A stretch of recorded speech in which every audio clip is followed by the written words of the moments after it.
Alright guys, we're back at the Toshi Station with another LEGO Star Wars review.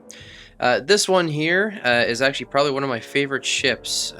This is the Fury class TIE Interceptor. I believe this is from the Knights of the Old Republic, with of course Darth Malgus being the pilot of this particular TIE fighter. Overall, I mean, this is just the design in general. It has a very Interceptor kind of feel to it, even though like the main style wings on both sides are flat. They're not, semi-vertical like the regular Interceptor is. But still just an awesome looking ship. Here we have a shot of the back. You see the engines and everything here. Very cool color too, because a lot of the ties and everything are, that really dark kind of blue feel to it, where this one's fully gray and then the black. So we'll have a quick look at the figures and then go right into just what the ship can do as for movement and go from there. Okay, so there are two of these figures. These are the exact same, and they just had them listed as Sith Troopers. Very cool printing on the chest. Nothing on the back. Oh no, actually there is a little bit on the back. Same on the front and back there. And the helmet. I didn't see this helmet here. These are actually very unique. I don't know if these come on in any other figures and Lego sets, but very cool looking helmet. And then they have the regular blaster there again. That's one, and then two. Like I said, they're exactly the same. But in this set, put them aside there. The set, they sit actually directly in the back of this ship. So this door unhinges and comes up like that, and then the whole thing lifts up and out like that. So in the back, it doesn't look like there's a lot of space there, but helmets go on these two red pegs here, and then we have two holders for the blasters, and then the actual figures sit right in the back there. I'm assuming just for like landing cycles, taking off, and some backup for Darth Malgus. And here's Darth Malgus himself. This guy, I don't know a lot about his, origins or his backstory. And I mean, you see the cinematics and stuff that Knights of the Old Republic had released just for the video game and whatnot. And he goes from very more human looking to this kind of like biomechanic look to him, and clearly, I mean, the dark side having an effect on him with all the veins and just kind of more messed up looking. And he has chest apparatuses, his face mask, to help him breathe, I assume. But this set actually came with two lightsabers. I just give him two. I mean, I think it looks really badass, especially when he's using two in that cinematic trailer for the game.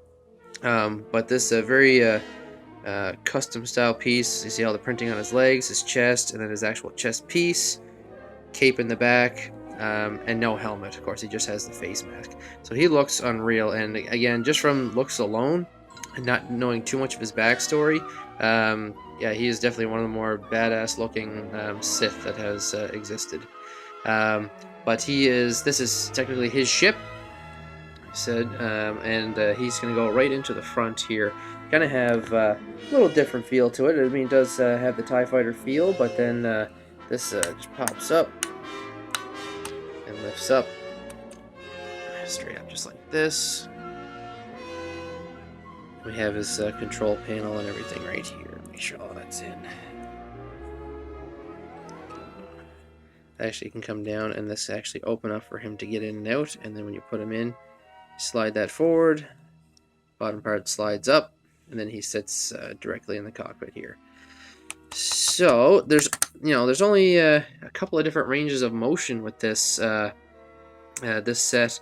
The front door here, the back doors here with the Sith Troopers, but then the wings actually fold out, but only in the back, and I think I can show you here. I like in and around here, when I start folding it, you can kind of see, like right here, it's almost like that hydraulic kind of feel to it. So they can come up almost vertical. And the bottom ones fold out as well. I might have to fold these ones down. And then these ones can fold out as such. I'm trying to show you here, but I'm holding one in camera in one hand and then the Lego set in the other hand. My only complaint about this one, like I said, it looks amazing. Um, got a little bit of weight to it, but it feels a little flimsy. Like I know that the wings are connected there, but you can kind of see how it flexes a little bit. So you got to be really careful when you're moving or playing around with this kind of thing. Not that all Lego sets are super sturdy, but this one for some reason just has that little bit of a bend to it on both wings. Um, but other than that, amazing set. I definitely recommend it if you're looking for a new piece. And I'm not even sure. I haven't seen it in a while. It's kind of like Darth Maul's ship. I haven't seen that one around very much, unless you're going to, a larger chain like maybe Toys R Us. They have pretty much everything ever made up there. But Walmart, Walmart carries certain ones, and they do have some newer ones coming in and around. But if it's a few years old, then it's they're pretty hard to find. But so overall, again, one of my favorite ships, one of my favorite looking ships. Um, Darth Malgus alone, one of the most badass Sith, I think, anyways. Even though I don't know a ton about his backstory, I should really kind of learn a little bit more about him. But definitely highly recommend this build. It was a pretty easy build. As for Lego goes, I don't remember the actual number of pieces, but most of these are within, just a few hundred. It's definitely not 1,000 piece or anything like that. But yeah, so a fun build, awesome looking ship, highly recommend it. Let me know what you guys think. All right, see you next time.